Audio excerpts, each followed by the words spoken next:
जहां हॉलीवुड में हमें सुपर हीरोज फ्यूचर टेक्नोलॉजी का आविष्कार देखने को मिलता है, वहां इंडियन वेब सीरीज ने माइथोलॉजी कॉन्सेप्ट के साथ साइंस और फैक्ट्स को दिखा के एक दमदार कंटेंट दिया है और इंडियन लोगों ने उसे बहुत पसंद भी किया है। आज के इस वीडियो में हम असुर सीरीज के माइथोलॉजिकल रेफरेंस के बारे में बात करेंगे, लेकिन वीडियो शुरू करने से पहले एक छोटा सा डिस्क्लेमर। अगर आपने असुर सीरीज नहीं देखी है तो अभी वूट पे जाके देख ले, नहीं तो आपको ये वीडियो बिल्कुल समझ में नहीं आएगा। और आपने अभी तक हमारे चैनल को सब्सक्राइब नहीं किया है तो अभी सब्सक्राइब करें। लोलार्क सीरीज में हमें एक कैरेक्टर लोलार्क को देखते हैं जो कि एक सीबीआई ऑफिसर है।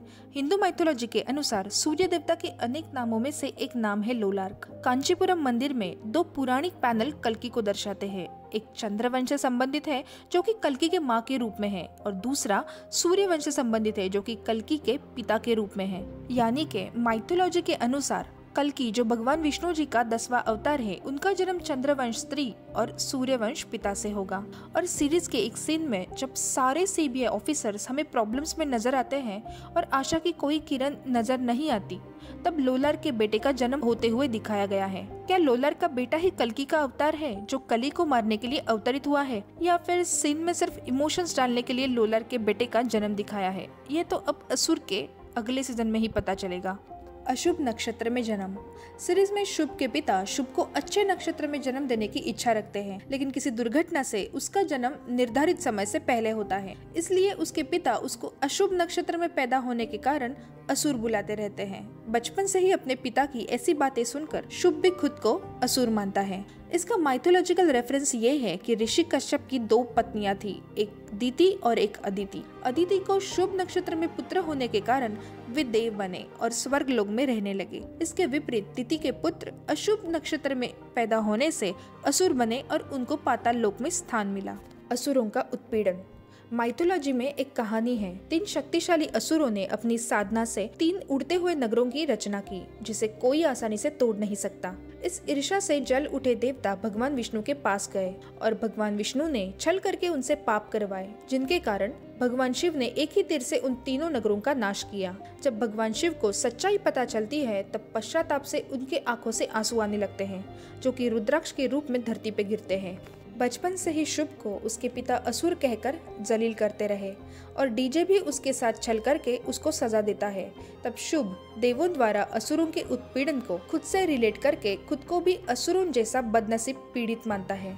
कली और कल्कि सीरीज में हम देखते हैं कि जब पेंटर को मारने किलर आता है, तब उसे मारते वक्त किलर विक्टिम को मैसेज पहुंचाने की बात करके भगवान विष्णु को कल्कि का अवतार लेने के लिए चैलेंज करता है। और एक छोटी डिटेल आपने शायद नोटिस की होगी कि शुभ जेल के बाकी कैदियों को अपनी असुरी बातों से प्रभावित करता है और निखिल जैसे अच्छे लोगों को भ्रष्ट करके उसके हाथों बाकी अच्छे लोगों की मर्डर करने की साजिश करता है, जिससे संसार में अच्छे लोग कम और दुष्ट लोग ज्यादा हो जाए। माइथोलॉजी में एक कहानी है।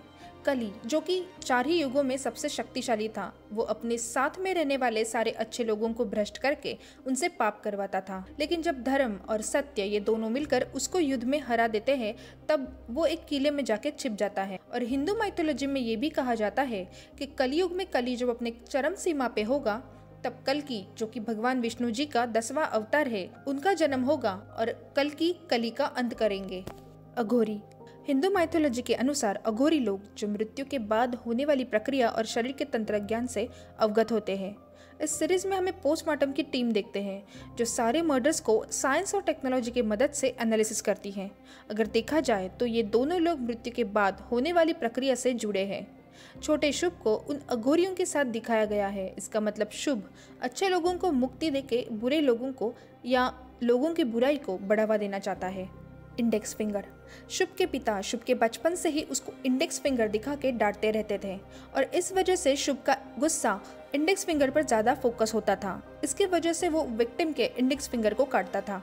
इसका रेफरेंस कैथोलिज्म, जोडिज्म और जैनिज्म माइथोलॉजी में ये लिखा है कि राइट हैंड के इंडेक्स फिंगर में उस जीव का सोल मतलब आत्मा होता है। इस वजह से जूइश लोग अपनी शादी में राइट हैंड के इंडेक्स फिंगर में अंगूठी डालते हैं। असुर सीरीज में इसका शायद एक और मतलब है कि शुभ मर्डर करके इंडेक्स फिंगर काटकर उस आदमी का सोल लेके जाता है। मास्क सीरीज में हम देखते हैं शुभ या किलर मर्डर करते वक्त ये मास्क पहन के मर्डर करता है। इंडोनेशिया के कुछ डांस ट्रेडिशन में ऐसा मास्क पहन के असुर को रिप्रेजेंट किया जाता है।